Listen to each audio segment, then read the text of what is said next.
All right, guys, Toby here from Pro Edge Trading. So version 2.1 is ready. And let me kind of show you what is new about it. So here it is. Twice, didn't I? All right. There's not a whole lot new, but there's a few things. But I'm going to go through some of these pretty quick. The members, you'll know most of these things, but we'll go through it real quick. So plot real bar values. That is the underlying bar. You know, these are Pro Edge Heikin-Ashi based bars. So if you want to see the underlying bar, you can. If you only want to see the underlying bars close, you can.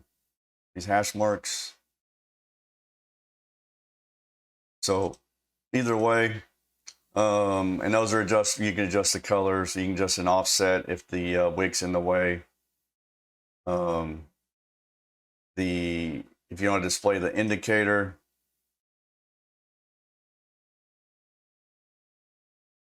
you display an indicator, and then if you want to see the closes with the indicator on. So that looks really similar to the EdgeRunner indicator. It's not as fancy. It doesn't have alerts. It's on bar close, so it's not going to give you a warning. But you know, you don't really need it for automation. But that's up to you. I prefer, most of us prefer to use the indicator alongside the auto. That way you got all the bells and whistles.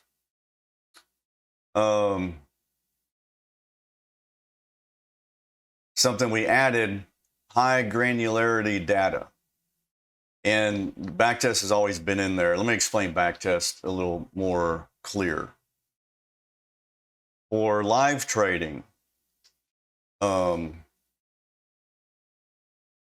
know how you can have a trade, say your starting time, let's just say your starting time is right here. This is when you're going to start. You're going to start trading right here. But let's say a trade had entered here, whatever. And it's still, and its target is down here. And you're starting here. So you come on the chart, boom, you want to start trading right here.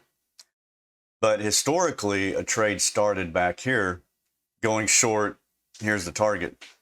So technically the strategy is in a short. So if you happen to have a trade signal here with backtest mode on, it's not going to take it because it thinks it's in a trade. So for live trading, unless you want this to happen, you may want, that's why we put it in there. You may want, you know, from your backtesting analysis, you may say, you know, I don't want to take a trade until it's played out, then I'll take the next trade, whatever. If that's how you want it, leave backtesting checked. So then it will not take a trade. It won't take this trade if one happened to be here.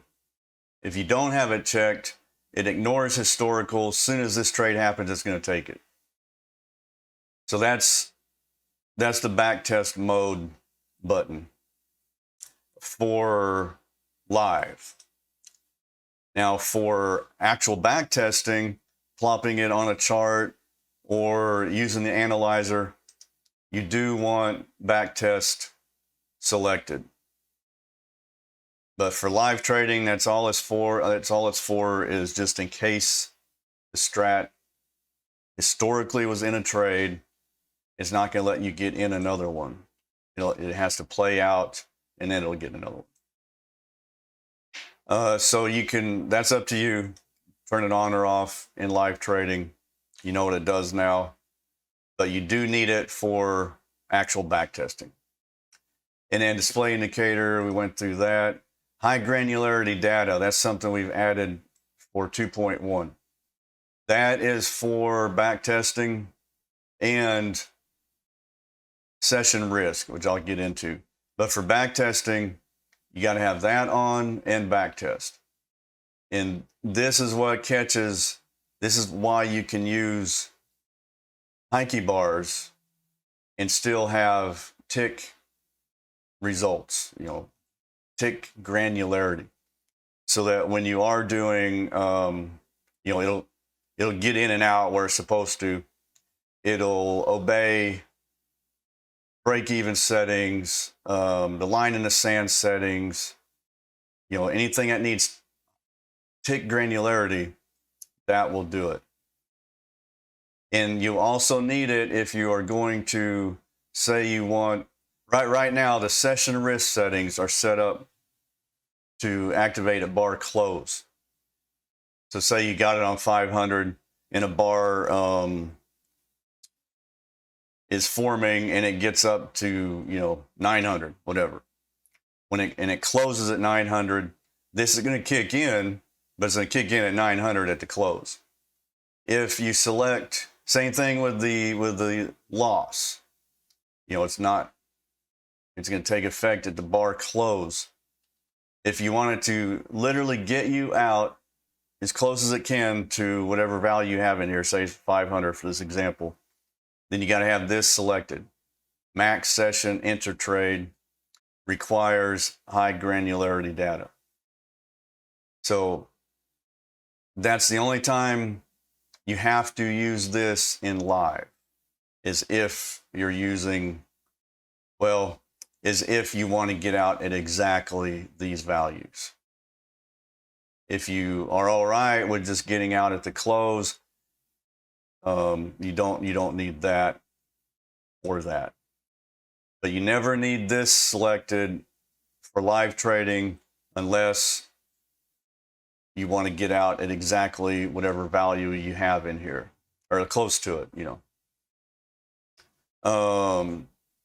That doesn't affect the counts, obviously. It's just the dollar amounts.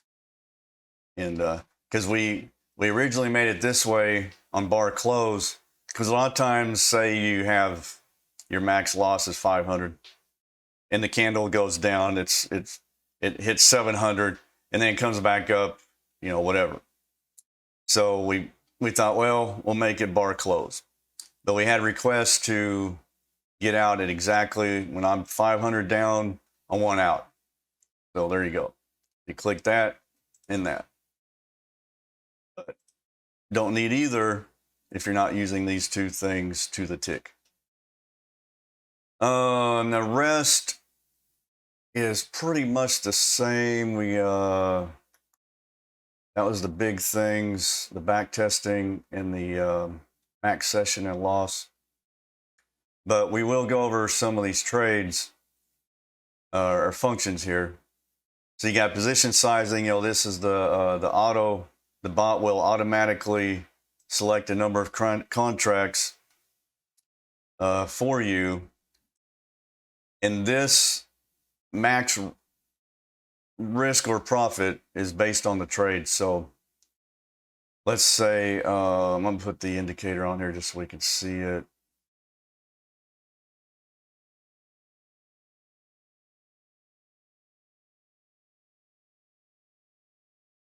So if you're in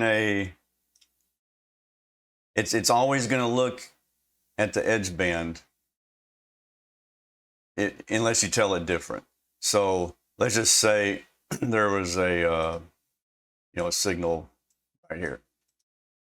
Say this is short, you got in. It's going to calculate from here, from here to this edge band. And it's going to store that calculation compared to whatever your profit target is.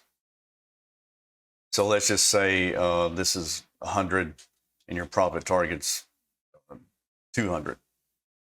And you're saying, hey, I want my max risk to be, $100.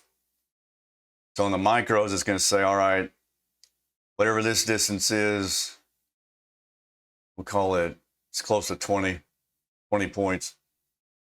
So it's going to take 20 points. We're on the micros. times 2, $2 a point, it's $40. You can divide that by 100, and get as close as it can. So that's 2.5. It's usually going to round up, so it's 3, so it's going to take 3 contracts. So that's kind of how the calculation works for max risk, and the opposite for minimum profit. And the way minimum profit works, it's the same principle, but it's based on minimum profit. So it may go past that. It's just going to base it on, you may get a candle close. You may say minimum profit of 200, but you may actually get a trade more than that because it's going to go by the candle close on minimum profit. On max risk, it's doing that calculation, so it's getting as close as it can. So that's sizing, risk or profit. And then don't worry about these numbers. Say you got it on profit. It's not even going to look here. You can have whatever there. It doesn't hurt anything. You can put a 0, whatever. Doesn't matter. Don't mess with the position sizing unless you're doing manual. Then you put your position, however many contracts you want to take. Entry type, you got normal, which are the signals, or background change. Entry order type, market or limit. You got your offset, how many bars to wait before it removes the limit order if you didn't get in. Line in the sand, if you're not familiar with that. I'll explain that real quick. Let's say that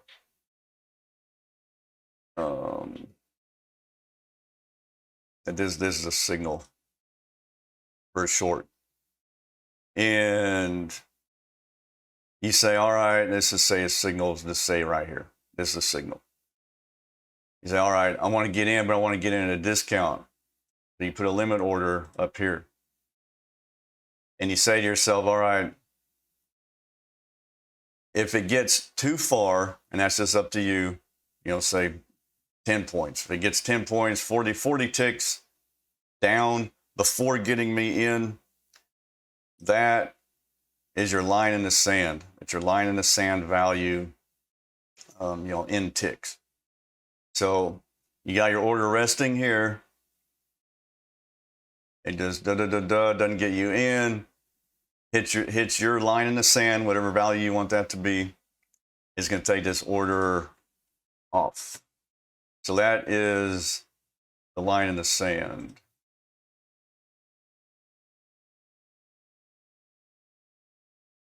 Let's see. So we got line in the sand.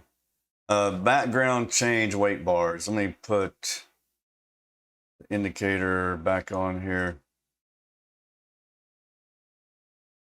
So you got your background change colors, background change trades. And each bar is being evaluated. Ideally, you want a green background, a green band, a green bar, and green down here. A bunch of green to go along. So the auto is going to look at that and see if those conditions are met. And if it is, you can tell it, say this one is not, but this one is. So this would be bar 2. You can tell it how many bars to look until it finds one that meets all that criteria. So, or you could put 0 and it won't look at any criteria. As soon as the background changes colors, you're in. Boom, going along. If you had it on 1, it looks like this one wouldn't, well, this one obviously wouldn't have made it. So you would get no trade. If you had it on 2, this one probably get you in. We got this little slim part there, but possibly got you in here if you had it on 2. But I advise you not to put it on maybe 2, but I wouldn't go 3, 4, 5. I wouldn't chase these too far, but it's up to you. So that is the background change weight bars. Then you got entry directions, trade directions, your time windows, you got 2 of those. Top filter, we recommend using, leaving that on. And that's to filter out sideways action as best it can. MA filter, you can choose from several here. The period, MA direction. If you're, some people like to trend or trade counter trend to the MA. You can do that if you want. Data filter. This is for backtesting purposes. If you want to exclude holidays or any day you want to exclude from the analyzer, you put a file in there. It's going to ask you for, you put the file location. Max risk ratio filter. That would be, let's put this back on. See if we can find one. Not enable. Enable.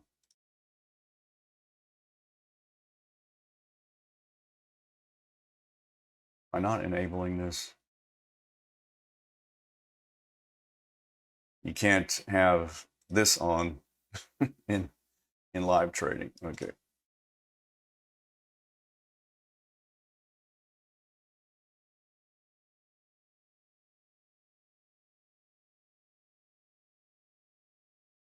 So here's one. And I don't know what the settings are in it right now. Just ignore that. But you can see this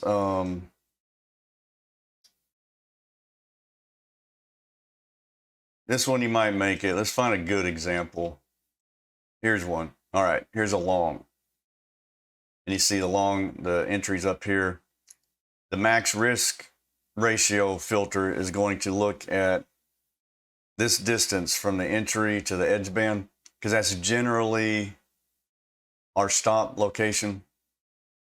So it's not adjustable. You can't have it look at any other criteria. It's going to look from here to here, and that's you can calculate that against your profit target. So if you're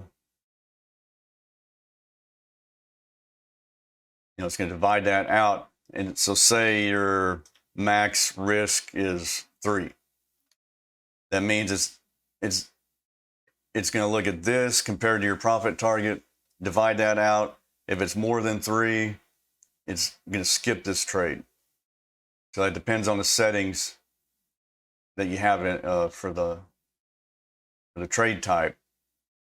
But if it's more than 3, it's not going to take this trade. Okay. Risk filter. Okay, exit settings. All right, so you have for your exits, tick, risk, signal, ATR. So tick value is just a static value, whatever you want to put in here. Risk value, when you put risk value in here, it's going to ask you, or I'm sorry, target type, tick, risk value. And that's going to be the number of whatever you put in here. So let's just say you, for example, put ticks in here, and you got 20 in there. Risk value is how many of these, this is your risk, your stop. How many of these, whatever's in here, do you want for your target? So in this case, let's say if you put 1, it's going to be 20 ticks. The risk value how many of these. So 1 would be 1 of these 20 ticks. If you put 2, it's going to be 40. It's going to be 2 of whatever's here. And the reason that becomes important is you have all these different trades and they can be swapped around. So you can have ATR, signal bar shadow, they can be swapped around so much that depends how you configure these. And everybody wanted a lot of options, so you got a lot of options. So if you just do risk value, then you can just come down here and say, hey, I want ATR of, if you're doing ATR, then the stop loss ticks aren't going to matter. But say it's 15 ATR, how much of the ATR do you want to have as a stop? Say 50%. So now your risk value, if you put 2, is going to be 2, times this ATR. So it's essentially going to be 2 to 1 in this case. Because when you say 2, it's going to multiply this 100%. So it's 2 of whatever you have down here. If you put, doesn't matter, edge band. So your stop, is the edge band from the signal. You got a signal, you got the edge band. That's a value. You can do it this way. You can say risk value, I want to do 3 of whatever that is. Say your edge band's here, your signal's here. You got this value right here. And you're saying, I want my stop to be that edge band. Say signal is right here. Say the edge band's right here. Whatever value that is, that's your stop. Your risk is how many of those you want to risk. So 3, so your target would be, up here somewhere. So that's what risk value is. Main thing to remember is it's whatever you configure for your stop, because your stop is your risk. This is just how many of those. So when you're doing this, just keep that in mind. This is your stop, and this is how many of those you want to do as a profit. And then let's say you're doing signal bar body. So your target is, say this is a signal, this is the body. How many of those do you want to target, right? Even if the signal's down here, it's going to look at the body of that signal candle. No matter where the entry is, it's going to look at that body. And it's going to add it to the entry. The signal bar body, your stop type is the same way. It could be ticks. The shadow, this is the shadow right here. ATR, however you want to configure that. The edge band. And then we'll get into none here in a minute. But, and then just by its nature, since you're doing risk, since you have this option of risk value here, sometimes these can be redundant. It's just the nature of having a lot of options. You can configure the same trade, but have actually different values in here, but still be the same trade. So it can be a little redundant, but you can set it up either way. The trail is an ATR trail, and that's, you set that here, your ATR. Break band exit. And that would be where you'd select none. So now you don't have a stop at all. But you still have an exit. That would be the break band exit. and you can tell it how many bars, and I'll show you that here.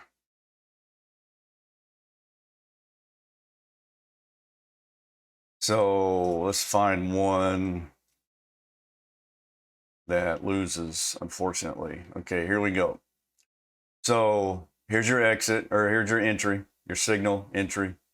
And let's say you selected none and break band exit 2. So you see this close, this is the band, edge band. A break band exit of 2, it would need 2 closes below the edge band. In this case, we're going long. So 1, and then that one's tough. That might be a second one right on the line. Nah, it's just barely in. Who knows in real time, but we'll just say it's in. So here'd be 2. This would be 2 closes, 1, 2, and you'd be out. It'll exit you right here. But that's the break band exit, edge band exit, whatever you want to call it. So that, to activate that, when you say none here. And then, we do the ATR trades a lot. I'll show you that real quick. So target type, ATR, profit target value 1, but you can change that. And here's, usually we're doing the edge band exits for the ATR trades, but you do have these choices. Stop, so the ATR period, you pick that, whatever you want the ATR period to be, and then how much of it you want. So 50%, and that would be your target, is 50% of this ATR value, whatever you put in here. Now let's say you want to go 100% of the ATR. You can either put 2 in here, because this is 2 profit target value, so it's 2, whatever you have in here, ATR, and here's your ATR setting, so it's 50%. So if you put 2 here, your target's going to be 100%. You put 3, it's going to be 150. 4 is going to be 200. Or you can leave it at 1 and put 100 here. So I hope you understand what that means. Profit target value 1 of these, and then that's your stop, and then how many ATRs, your ATR period percent, this is how many of them your profit target is going to be. Technically, just to be totally clear, so you have 100% here, you could put 0.5, and that would be 50%. So that's where some of the redundancy comes in, but that's just kind of how it's configured. So you have a lot of options. So you're able to play with both sides, targets and stops, and this profit target value is kind of how you can set the trades up pretty much any way you want. But the typical ATR trade is ATR 1, edge band, whatever period you want. If you want it smoother, we've been using 2, but there's nothing wrong if you want it smoother, put like 15 in there or 20, whatever. That way it'll smooth this out and you won't get stuck on a big, huge signal bar that is that's going to skew the real flow of the market. So if you want a bigger ATR period in here, that's fine. And break even, pretty self-explanatory. You got ticks or percent. You got the when to trigger, offset, time exit. You can put that in there. These are the visual settings for the MA and the bars. And you probably select that just to be on the safe side. Exit on session close. You still have this, but be on the safe side, I would select that. And I think that's pretty much it. So the new stuff is the mostly for back testing, high granularity data, or for catching the closer max loss or profit.